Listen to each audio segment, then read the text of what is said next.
Hello students, welcome to the class of ecology. Students, ये ecology का course BS 4 years degree program और MSc students के लिए है। अगर आप एमएससी जोलॉजी, बॉटनी, बायोलॉजी या फिर इन्वायरमेंटल बायोलॉजी या फिर इनसे रिलेटेड किसी भी सब्जेक्ट के अंदर कर रहे हैं तो ख्वाह आप किसी भी यूनिवर्सिटी के अंदर हो, ये कोर्स आपके लिए यकीनन काफ़ी हेल्पफुल साबित होगा। इस कोर्स के पहले लेक्चर में हम बात करेंगे इंट्रोडक्शन टू इकोलॉजी पे। इकोलॉजी कि ये जो टर्म है it is derive from two Greek words.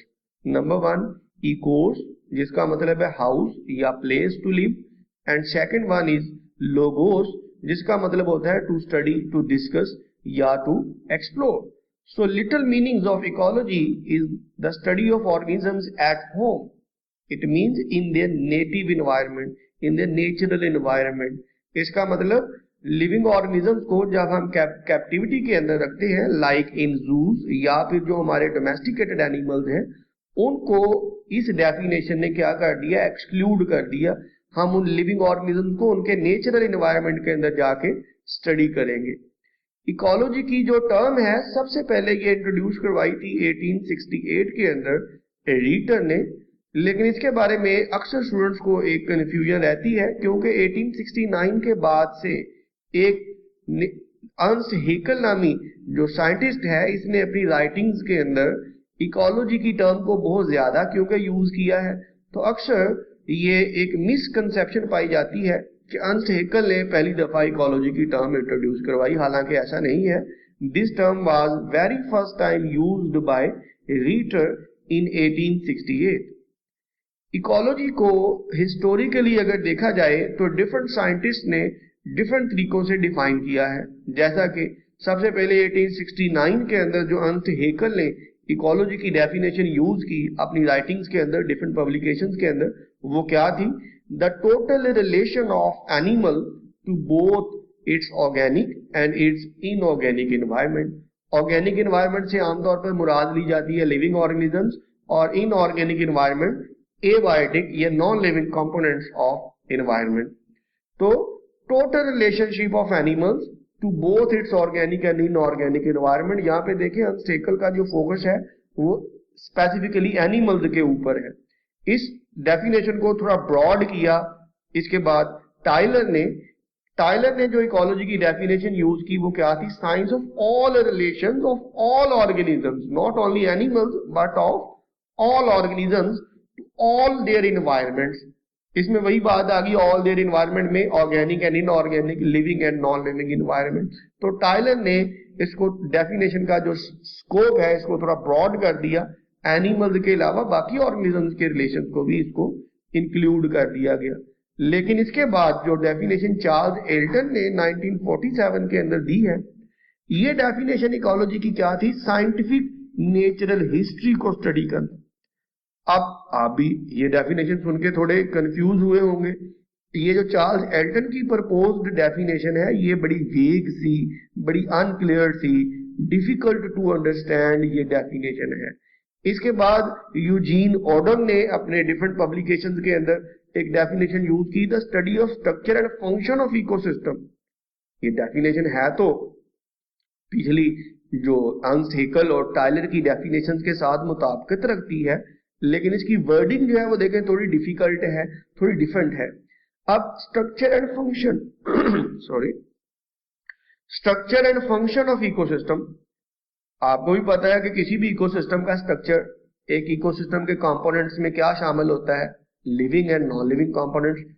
और एक इकोसिस्टम फंक्शन कैसे कर रहा होता है, एक इकोसिस्टम की सारी फंक्शनिंग जो है वो बेस कर रही होती है किसी पे, inter relationships of living organisms and their abiotic environment. तो बात वही है। लेकिन 1976 के अंदर जो चार्ल्स एच साउथविक ने इकोलॉजी की डेफिनेशन प्रपोज की, और यही वो डेफिनेशन है जो कि हम आइंदा अपने इस पूरे कोर्स के अंदर यूज करेंगे, इसलिए ये बड़ी इंपॉर्टेंट है, इसको अभी मेमोराइज कर लें। इसके मुताबिक ecology is the scientific study of relationships of living organisms with other living organisms and their non living environment. तो आइंदा पूरे कोर्स के अंदर हम इकोलॉजी की यही डेफिनेशन यूज करेंगे। तो आपने देखा है कि इकोलॉजी की डेफिनेशन जो है वो हिस्टोरिकली डिफरेंट साइंटिस्ट जो है इसको डिफरेंट तरह से डिफाइन करने की कोशिश करते रहे हैं। एक और बड़ा इंपॉर्टेंट कॉन्सेप्ट यहाँ पे मैं डिस्कस करूंगा, इकोलॉजी और इन्वायरमेंटल बायोलॉजी। अक्सर स्टूडेंट्स इनको भी कंफ्यूज करते हैं। कंफ्यूज करने की वजह भी है क्योंकि ये बड़े बहुत कह लें क्लोजली रिलेटेड बोथ कॉन्सेप्ट्स हैं। Number one, ecology. इकोलॉजी क्या है? The science of ecology is concerned with the environment of all plants and animals and is not solely concerned with human. यही इसका की पॉइंट है कि ecology is a broad field जिसमें human और इसके environment के साथ साथ बाकी तमाम ऑर्गेनिजम्स के भी इन्वायरमेंटल रिलेशनशिप्स को हम स्टडी करते हैं। जबकि इन्वायरमेंटल बायोलॉजी जो है it is specifically concerned with human activities and there impact on their environment. इसका मतलब इन्वायरमेंटल बायोलॉजी जो है ये एक तरह से ह्यूमन इकोलॉजी है, ये ह्यूमन और इसके इन्वायरमेंट पे ज्यादा फोकस करती है। जबकि ecology it is a broad field, इसका मतलब इन्वायरमेंटल बायोलॉजी भी इकोलॉजी के अंदर कवर हो जाती है। इकोलॉजी जो है it is like an umbrella जिसने इन्वायरमेंटल बायोलॉजी को भी कवर किया हुआ है। इसके बाद हम बात करते हैं ब्रांचेस ऑफ इकोलॉजी पे। तो अर्ली इकोलॉजिस्ट जो थे उन्होंने इकोलॉजी को दो ही मेजर सब डिविजन के अंदर डिवाइड किया, plant ecology and animal ecology. Both terms are self explanatory, इनको मेरा ख्याल है मजीद एक्सप्लेन करने की जरूरत नहीं है। आगे चलते हैं। जैसे जैसे इकोलॉजी के अंदर डेवलपमेंट हुई तो बाकी साइंसेस की तरह इसके अंदर भी डिफरेंट स्पेशलाइजेशन जो है उन्होंने जन्म लिया, जिनमें तीन मेजर स्पेशलाइजेशन आपके सामने। Number one, ऑर्टिकोलॉजी। ऑर्टिकोलॉजी में हम क्या करते हैं? We study a single individual. दोबारा सुने मैंने क्या कहा? स्टडी ऑफ सिंगल इंडिविजुअल और a single species in relation to its environment. Single individual को भी हम स्टडी करेंगे तो वो भी ऑर्टिकोलॉजी में आएगा। इसके मुकाबले में सिनिकोलॉजी, सिन या सिम, इनका मतलब होता है कंबाइंड टुगेदर। इसमें हम क्या स्टडी करते हैं?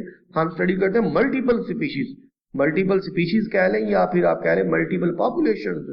It means we study a whole community and relationships of this community to its environment. अब सिनिकोलॉजी की फर्दर सब डिविजन हो सकती हैं according to the habitat, according to the type of ecosystem. Aquatic ecology, अगर aquatic ecosystem की बात कर रहे हैं इट में भी fresh water ecology, estuarine ecology या फिर मैरीन इकोलॉजी। फ्रेशल इकोलॉजी में फॉरेस्ट, ग्रासलैंड, क्रॉपलैंड और डेजर्ट इकोलॉजी। इन टर्म्स को मेरा नहीं ख्याल मजीद एलेबोरेट करने की जरूरत है। इसके बाद जो थर्ड ब्रांच है इकोलॉजी की, डीम इकोलॉजी। अब ये ऑर्टिकोलॉजी के साथ आपने कंफ्यूज नहीं करनी। ऑर्टिकोलॉजी में हमने कहा था कि जब हम सिंगल इंडिविजुअल को भी स्टडी कर रहे हैं तो वो ऑर्टिकोलॉजी है, लेकिन डीम इकोलॉजी में हम क्या स्टडी करते हैं? We study populations and their relationship to their environment. तो synecology and deme ecology they are one way opposite to each other. We study communities in synecology and we study populations in deem ecology.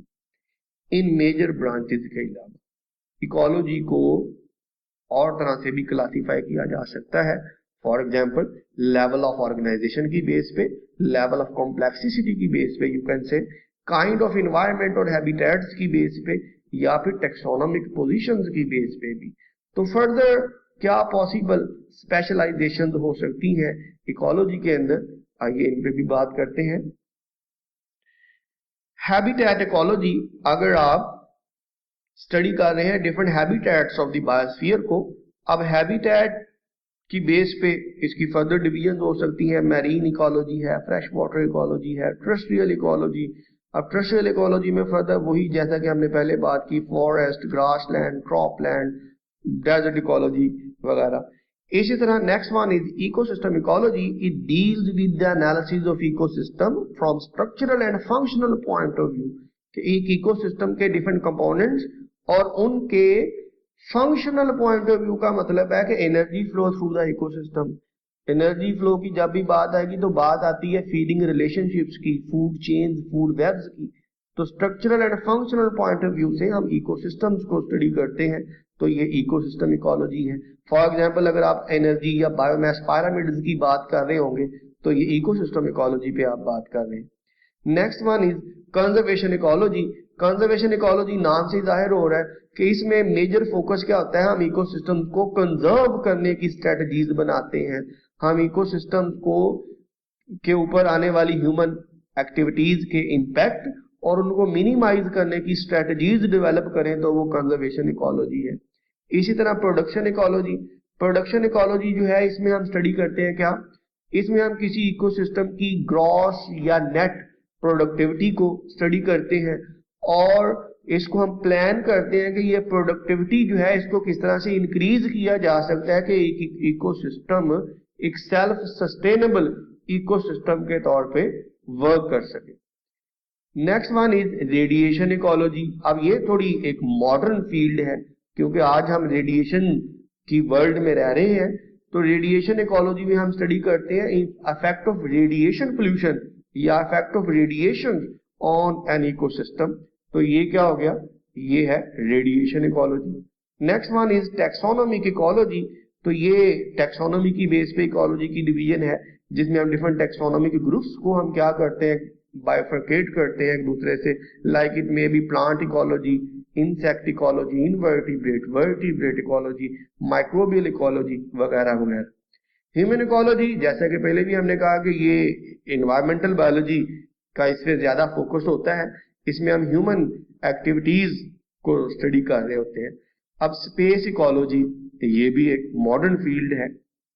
Space ecology में हम क्या करते हैं, space ecology में हम क्या करते हैं, हमारा जो मकसद होता है वो क्या, it is a modern subdivision of ecology which remains concerned with the development of partially or completely regenerating ecosystems for supporting life of man during long space flights।